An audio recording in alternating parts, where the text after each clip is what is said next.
Que a paz, a graça e as misericórdias de nosso Deus permaneçam com todos os irmãos. Evangelho de Marcos, capítulo 6, irmãos, por favor.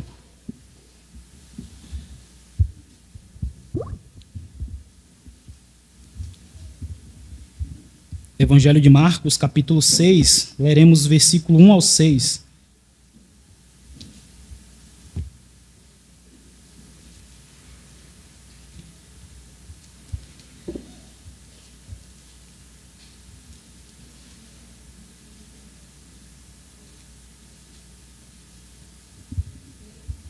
Todos acharam? Evangelho de Marcos 6, do verso 1 ao 6. Como é um texto relativamente pequeno, vamos ler todos juntos? A partir do verso 1. Tendo Jesus partido dali, foi para a sua terra, e os seus discípulos o acompanharam.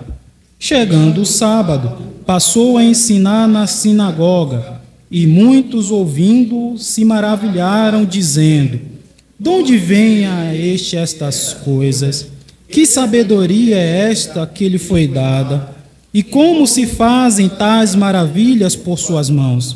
Não é este o carpinteiro, filho de Maria, irmão de Tiago, José, Judas e Simão?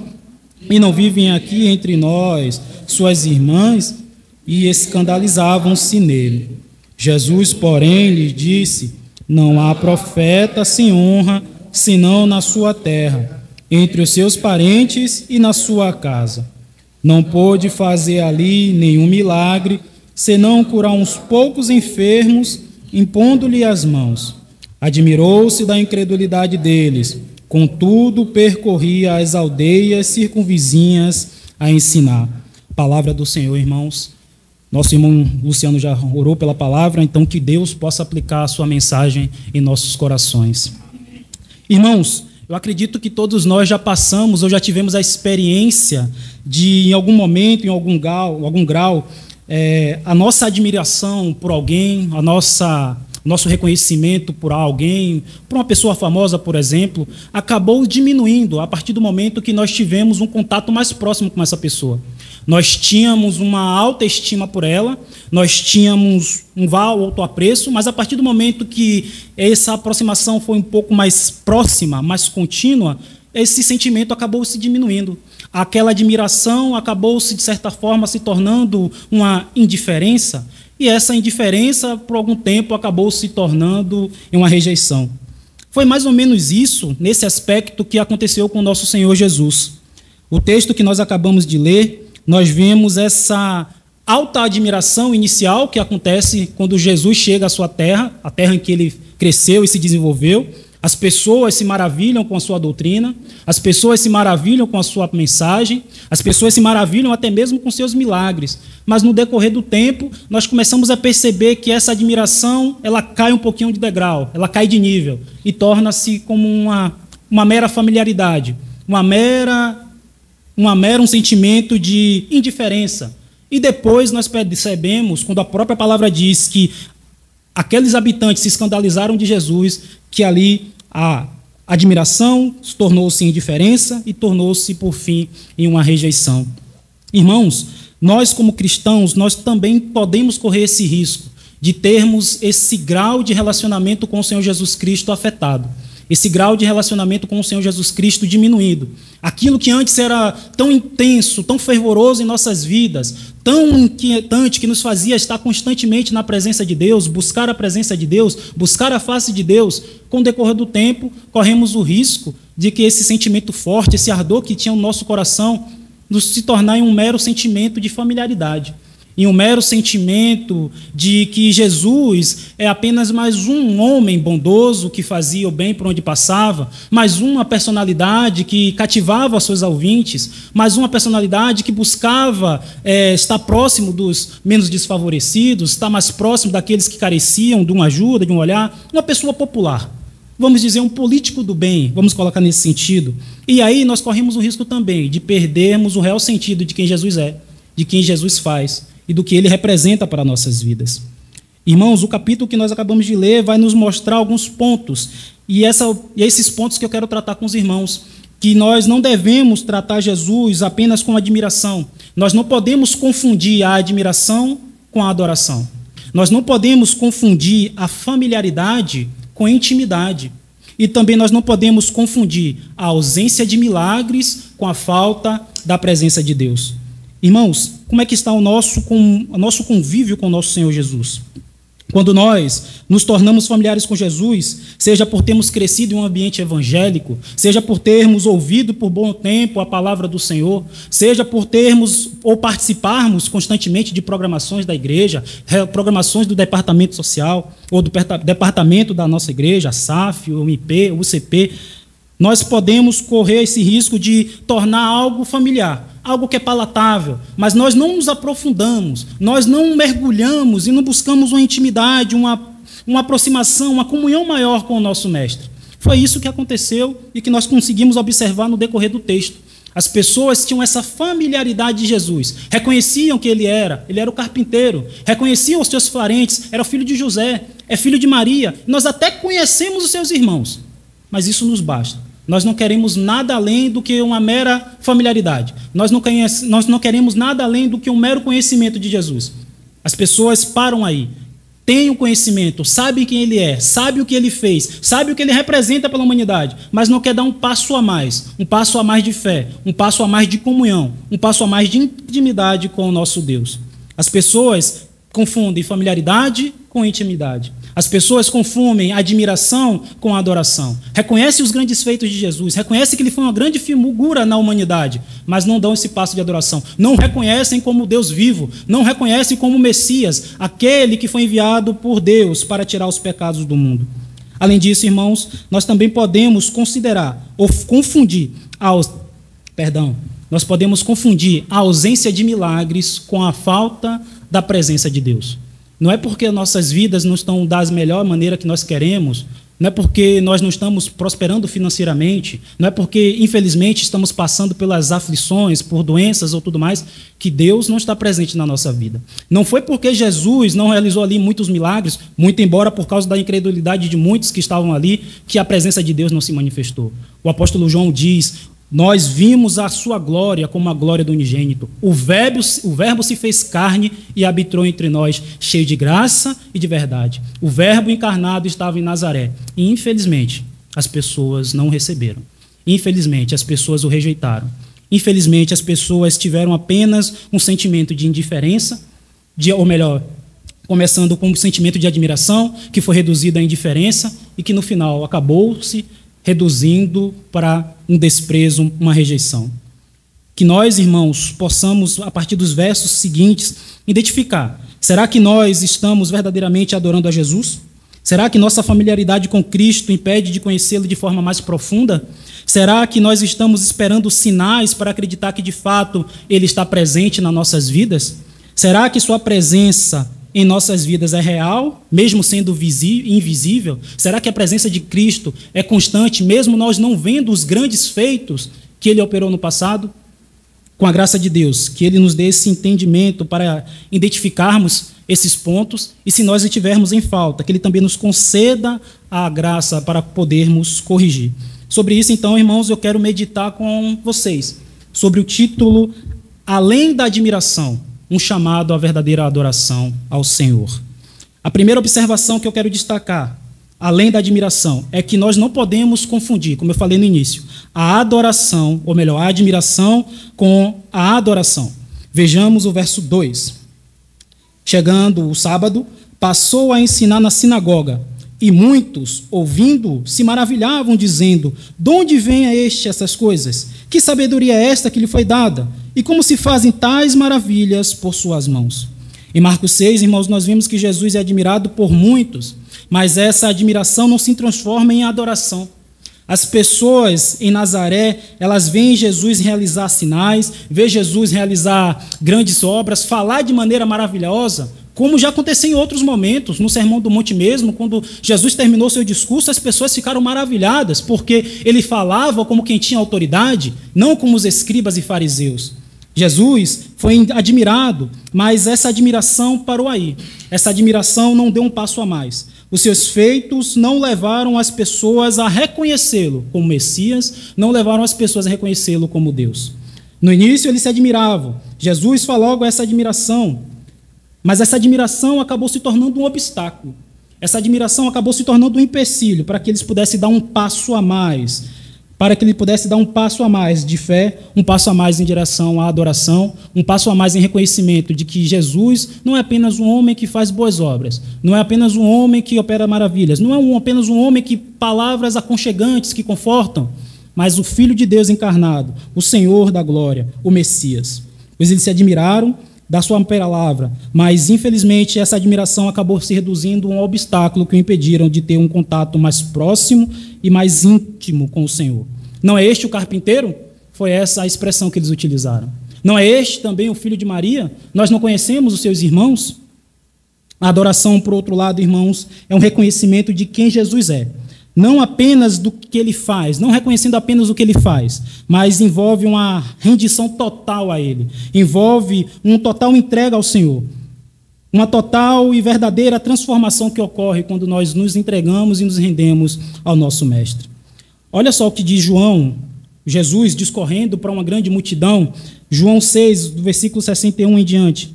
Mas Jesus, sabendo por si mesmo que eles murmuravam a respeito das suas palavras, interpelou-os: isto vos escandaliza?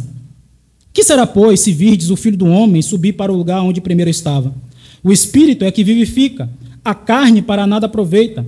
As palavras que eu vos tenho dito são Espírito e são vida. Contudo, há descrente entre vós, pois Jesus sabia desde o princípio qual eram os que não criam e quem o havia de trair. E prosseguiu: por causa disto é que vos tenho dito, ninguém poderá vir a mim se pelo Pai não lhe for concedido. À vista disto, muitos dos seus discípulos o abandonaram e já não andavam com ele. Então perguntou Jesus aos 12: porventura quereis também vós outros retirar-vos? Respondeu-lhe Simão Pedro: Senhor, para quem iremos? Tu tens a palavra da vida eterna, e nós temos crido e conhecido que tu és o Santo de Deus. Aqui, irmãos, nós vemos a diferença da admiração. Um outro exemplo da diferença da admiração para o reconhecimento de quem de fato Deus é, de quem de fato Jesus é. A diferença da admiração para a adoração. A diferença das pessoas que o admiravam e que até mesmo por interesse estavam atrás de Jesus porque ele tinha multiplicado pães e peixes e estavam fartos. Foi exatamente isso que Jesus nos versículos anteriores falou. Vocês estavam procurando não porque vocês viram sinais, mas porque vocês comeram pão e vos fartaram. Trabalhem não pela comida que perece, mas para aquela que subsiste, que dá nutrimento para a vida eterna. E nós vimos também a diferença da adoração, através de Pedro, representando os discípulos, representando a mim e a você, que reconhece a Jesus e diz: Senhor, para onde é que nós iremos? Para onde nós iremos se só o Senhor tem as palavras de vida eterna? Aqui nós vemos essa diferença, irmãos, entre a verdadeira adoração em relação à admiração. Jesus vai dizer o seguinte em Mateus 7: nem todo aquele que me diz Senhor, Senhor, entrará no reino dos céus, mas aquele que faz a vontade de meu Pai que está nos céus. Muitos naquele dia hão de dizer-me: Senhor, Senhor, porventura nós não temos profetizado em teu nome? E em teu nome não expelimos demônios? E em teu nome não fizemos muitos milagres? A simples admiração, irmãos, o reconhecimento verbal de quem é Jesus, de Jesus como o Senhor, não é suficiente para garantir a nossa salvação. A adoração genuína, ela nos implica, ela impele que nós busquemos obedecê-lo à vontade e fazer a vontade de Deus. Algo que vai além da apenas uma admiração superficial. É mais do que uma admiração por reconhecimento do que Jesus é. Ela nos impele, ela nos motiva, ela nos impulsiona a obedecê-lo. E isso vai gerar em nós uma vida transformada. A primeira observação é essa, irmãos: não confundirmos admiração com adoração. Que nós continuemos não só admirando o nosso Senhor, mas também o adorando em espírito e em verdade. A segunda observação, irmãos, agora no versículo 3 e 4, não confunda familiaridade com intimidade. Versos 3 e 4, os irmãos podem ler, por favor? Não é este o carpinteiro, filho de Maria, filho de José, Judas, e não vive aqui que nós, suas irmãs, escandalizados nele.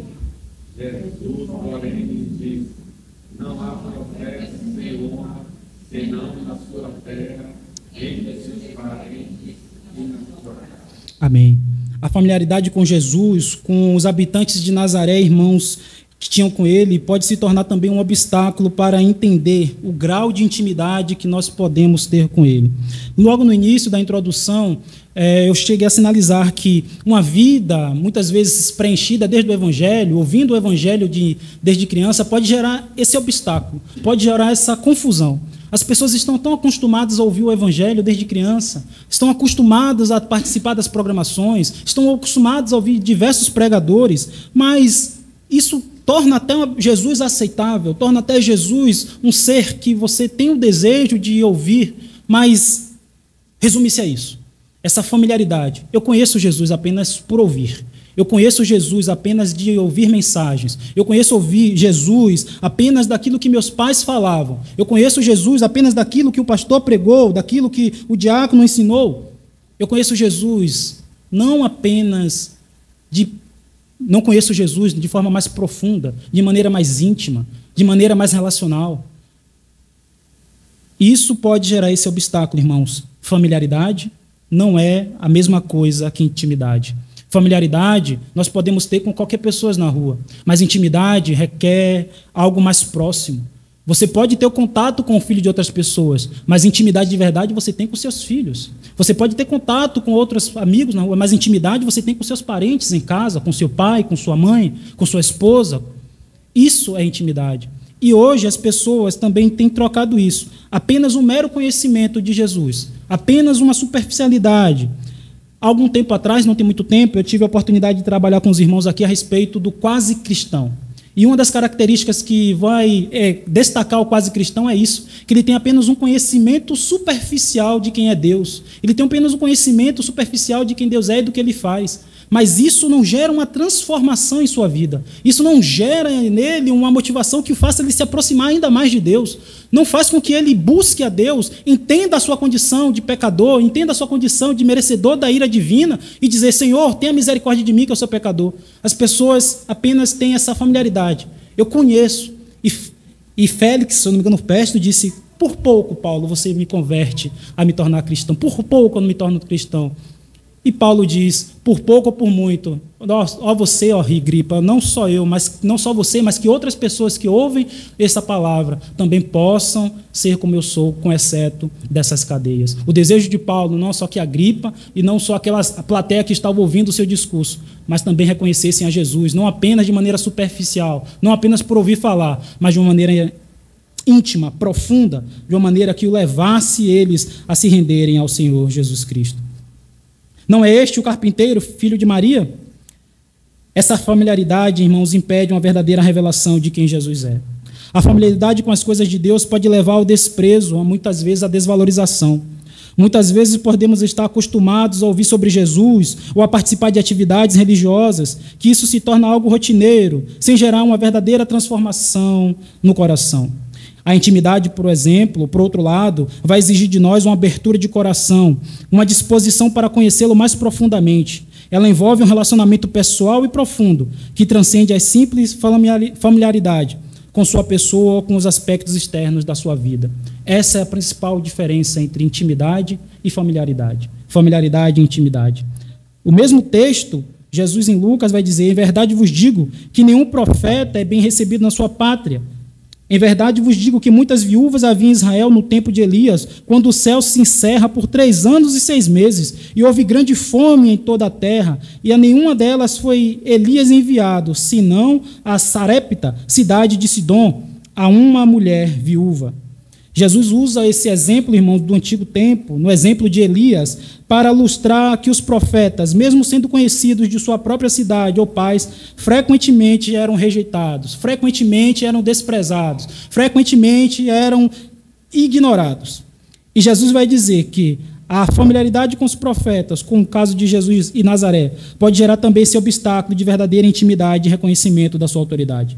As pessoas em Nazaré, irmãos, por estarem tão acostumados com Jesus, até mesmo ter visto o seu crescimento, o seu desenvolvimento, o seu ofício herdado ali através de José, faz com que as pessoas apenas entendessem que ele era apenas mais um no meio da multidão, apenas mais um, e não reconheceram ele como Messias, não reconheceram ele como filho de Deus, reconheceram ele apenas como filho do carpinteiro.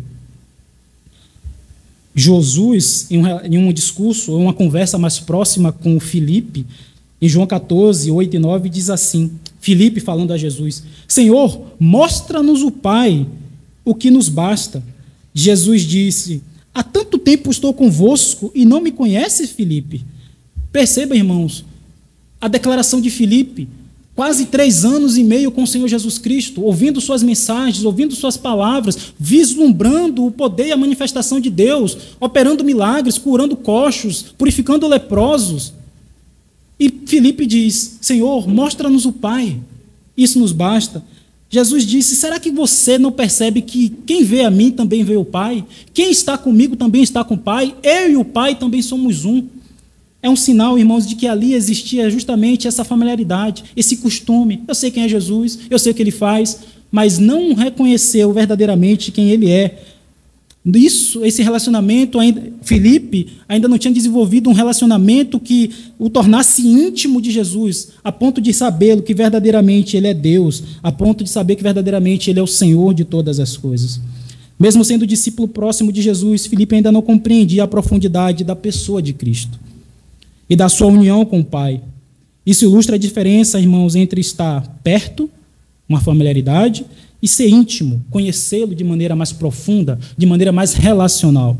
Diante disso, irmãos, nós precisamos refletir se a nossa caminhada, nós estamos apenas familiarizados com Jesus, sabemos alguns textos, sabemos alguns hinos, sabemos alguns feitos que ele realizou, ou se nós verdadeiramente temos uma vida mais profunda, mais íntima com ele, através dos meios de graça, através da oração, através da meditação constante, rotineira da palavra de Deus, através da frequência nos cultos. Isso vai revelar se nós estamos tendo um relacionamento mais profundo, íntimo, de mais comunhão com o Senhor, ou se nós estamos apenas conhecendo, como diz Jó, conhecendo apenas de ouvir falar. Nós, irmãos, temos que dar esse salto de qualidade, não apenas de conhecer e falar, mas de verdadeiramente conhecer o nosso Senhor. Ele, Jesus, através da oração, através da meditação da palavra, se revela de maneira mais pessoal a nós. E nós damos esse salto de qualidade na nossa vida com ele, passando da admiração para a adoração, passando da familiaridade para a intimidade. Nós temos essa condição e temos que fazer esse exame, se o nosso relacionamento está limitado a uma familiaridade, um mero conhecimento do nosso mestre, ou algo mais profundo que ele exige e que ele demonstra para nós. O próprio Senhor Jesus Cristo, certa vez, quis, por intenção própria, mostrar que de fato ele era. Porque ele se perguntou, o que é que as pessoas dizem ao meu respeito? O que é que eles dizem? E os discípulos falaram, uns dizem que o Senhor é um profeta, uns dizem que o Senhor é João Batista, uns dizem que o Senhor é Elias. E Jesus vira para os seus discípulos e diz, e vocês, o que é que dizem a meu respeito?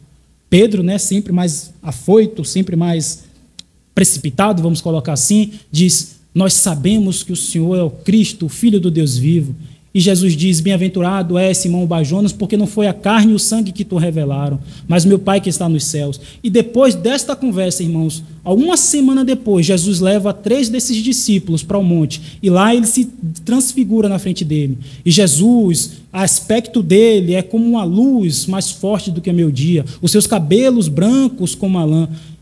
E os discípulos ficam maravilhados e caem de temor. O próprio Jesus quis mostrar aos seus discípulos quem de fato ele era, porque a visão que eles tinham, a perspectiva que eles tinham a respeito de Jesus ainda era rasa, ainda era superficial. Agora sim, eles teriam uma nova dimensão de quem Jesus é. Que assim também seja conosco, irmãos. Nós, a cada dia, possamos ter esse entendimento de quem o Senhor Jesus é nas nossas vidas. Não uma vida superficial, não um relacionamento, uma familiaridade, não um versículo ou outro que nós estamos vendo e ouvindo, mas nós sabemos quem de fato Jesus é. Eu conheço a Jesus, não só de ouvir falar, mas por ter esse relacionamento mais pessoal com Ele. Em terceiro lugar, irmãos, para concluir a nossa breve meditação, nós não podemos confundir, irmãos, a ausência de milagres com a ausência da presença de Deus. É bem verdade, irmãos, que Jesus não pôde realizar muitos milagres ali por conta da incredulidade daquelas pessoas. E hoje, o maior milagre que Jesus pode realizar na vida das pessoas, que é a sua salvação, é através da fé nele. Se não houver fé, se não houver o entendimento do que ele fez, se não houver o entendimento de quem ele é, esse maior milagre também lhe fica impeditivo. Maior do que curar leprosos, maior do que purificar enfermos, maior do que botar paralíticos para andar, maior do que levantar coxos e aleijados, é a salvação da alma. E isso depende dessa fé. Uma fé que não vem de nós mesmos, uma fé que vem do Pai, se não for a graça dele. Mas, por outro lado, irmãos, a fé que leva a uma fé salvadora, uma fé genuína, não pode servir de baliza para identificar se nós temos ou não a presença de Deus na nossa vida. Em que sentido? Não é porque a nossa vida não está bem financeiramente que Deus não está nela. Não é porque nós estamos passando por dificuldades financeiras que Deus não está na nossa vida. Não é porque nós ainda não recebemos aquela cura que tanto sofremos que Deus não está na nossa vida. Nós temos que ter esse entendimento, irmãos, de que o Senhor esteve lá. A glória se manifestou em Nazaré. Só que as pessoas não o reconheceram. Só que as pessoas não o receberam. Como o próprio João diz, ele veio para o que eram os seus, mas os seus não receberam. Mas a todos quanto receberam, deu-lhes o poder de serem feitos filhos de Deus, a saber, a todos que creem no seu nome. Não é difícil, irmãos, atribuir a presença de Deus à manifestação de sinais e maravilhas. Hoje, as pessoas costumam dizer que Deus está com você porque você prospera financeiramente, porque sua vida está indo bem. Hoje, as pessoas costumam dizer, denominações costumam dizer que Deus está com você, que você é cheio do Espírito Santo, porque você evidencia sinais, porque você pode fazer prodígios e maravilhas, porque até você consegue falar outros idiomas, outras línguas. Não, irmãos, não é porque nossa vida não está boa, não é porque nossa vida não está do jeito que nós desejamos, que Deus não está conosco. Deus está com você independente da situação, irmãos. Ele tem prometido, eu estou com vocês todos os dias, até a consumação do século. Deus está conosco todos os dias, até a consumação do século, independente da condição que nós estejamos. Esse é um ponto que nós também devemos observar. Não confundamos, irmãos, admiração com adoração. Não confundamos, irmãos, a familiaridade com a intimidade. E que isso não sejam fatores que façam nos levar que Deus não está conosco, apesar das dificuldades ou circunstâncias que nós estejamos passando. Jesus diz assim a Tomé: porque me viste e creste? Bem-aventurados que não viram e creram. Essa é uma orientação que o Senhor nos dá para aqueles que querem entender que Jesus só está com ele, que Deus só está com ele, através dos milagres visíveis que ele opera na sua vida. Prosperei, abriu a porta de emprego, fui curado. Amém, aleluia. Ele é poderoso para fazer isso. E nós cremos e pedimos, e não é errado que nós peçamos isso. Mas se ele não fizer, ele continua sendo Deus, e a presença dele continua nas nossas vidas. Esse versículo, irmãos, reflete a tentação que o homem pode ter de ver milagres como um sinal necessário para acreditar na presença de Deus. Jesus elogia aqueles que creem sem necessitar de sinais visíveis, mostrando que a verdadeira fé se baseia na condição em sua palavra e não na busca por milagres evidentes. A ausência de milagres visíveis não deve ser interpretada como ausência de Deus. Não pode fazer ali nenhum milagre senão curar poucos enfermos, impondo-lhes a mão. Não foi porque Jesus não realizou muitos milagres que ele não se manifestou na vida daquelas pessoas. E não é porque nossa vida não está a mil maravilhas, irmãos, que Deus não está conosco. Diante dessas três observações, irmãos, eu queria fazer algumas pontuações para nós concluirmos. Talvez nós estejamos ainda naquele meio, naquela plateia. Do outro lado, vendo Jesus apenas no palco e tendo aquela admiração, tendo aquele entusiasmo, tendo aquele apreço por Senhor Jesus Cristo. E o convite que ele faz a mim e a você hoje é que nós tenhamos, ou melhor, que nós venhamos a dar esse salto de qualidade, que nós saiamos da plateia e busquemos ter uma aproximação maior, mais íntima com o Senhor. Os irmãos já viram em alguns momentos um artista, quando ele puxa um fã para o palco, que sensação maravilhosa, não deve ser para aquela pessoa, aquele espectador, ser chamado pelo artista predileto para estar ali no palco. Hoje, irmãos, o Senhor também nos chama para aqueles que ainda não encontraram o Senhor Jesus Cristo, para aquele que está acompanhando essa transmissão pela internet, o Senhor tem nos chamado a sair da plateia, apenas a deixá-lo de olhar para Ele apenas com admiração. Ele quer ter um relacionamento mais íntimo, mais profundo comigo e com você. Ele quer ter um relacionamento mais pessoal. Jesus, ele disse, eu não vos chamo mais servos, porque os servos não sabem para o que fazem o seu Senhor, mas eu vos chamo amigos. Essa cerimônia que nós acabamos de participar aqui, irmãos, não são apenas para admiradores. Essa cerimônia que nós fizemos são para aqueles que o adoram a Cristo em espírito e em verdade. E o Senhor tem dito hoje, se ouvirdes a sua voz, não endureçais o coração. O Senhor te chama, meu amigo, minha amiga. O Senhor te chama, aquele que está abatido, aquele que está entristecido, para ter esse relacionamento mais forte, mais íntimo com Ele. Saiamos da admiração apenas e tenhamos essa intimidade contínua, adorando o Senhor em espírito e em verdade. Irmãos, uma outra observação. Às vezes a caminhada cristã ela pode ser monótona, ela pode ser enfadonha, ela pode ser até um tanto quanto estressante. Isso pode gerar em nós estagnação. Isso pode gerar em nós comodismo. Nós nos habituamos tanto, todo domingo, estar aqui na igreja, ouvir a mensagem, pastor Paulo, pastor Cândido, presbítero Emanuel. Isso pode gerar em nós esse conformismo. Já estou satisfeito. Já cheguei ao meu limite. Não, irmãos, para quem está em Cristo não existe limite. Para quem está em Cristo há sempre um patamar maior. O Senhor sempre nos impulsiona e nos busca a ter esse relacionamento maior e mais profundo com Ele. A palavra nos orienta e nos motiva a buscar o conhecimento, crescer na graça e no conhecimento do Senhor Jesus Cristo, buscar e perseverar por esse conhecimento. Então, irmãos, não permita que a rotina do dia a dia, que os afazeres possam te acomodar, possa fazer com que você decaia no seu nível, e sair do nível de intimidade e passar por esse nível de familiaridade. Tudo bem. Se eu for para a igreja hoje, tudo bem. Se eu não for, também não tem problema. Se eu ler a Bíblia hoje, tudo bem. Se eu não tiver, também não tem problema. Não. O Senhor nos impulsiona e nos convoca para estarmos sempre crescendo e buscando crescer nesse nível de relacionamento com Ele. E eu quero reforçar também, em último lugar, irmãos, aquilo que eu falei há pouco. Não é porque as maravilhas, as bênçãos, os espetaculares não têm se transformado e se manifestado na minha e na sua vida, que o Senhor não está conosco. Quero reforçar o que eu disse, e que o próprio Senhor Jesus Cristo disse, a promessa eterna dele. Eis que estou convosco, todos os dias, até a consumação dos séculos. Que o Senhor aplique a sua palavra em nossos corações. Pastor.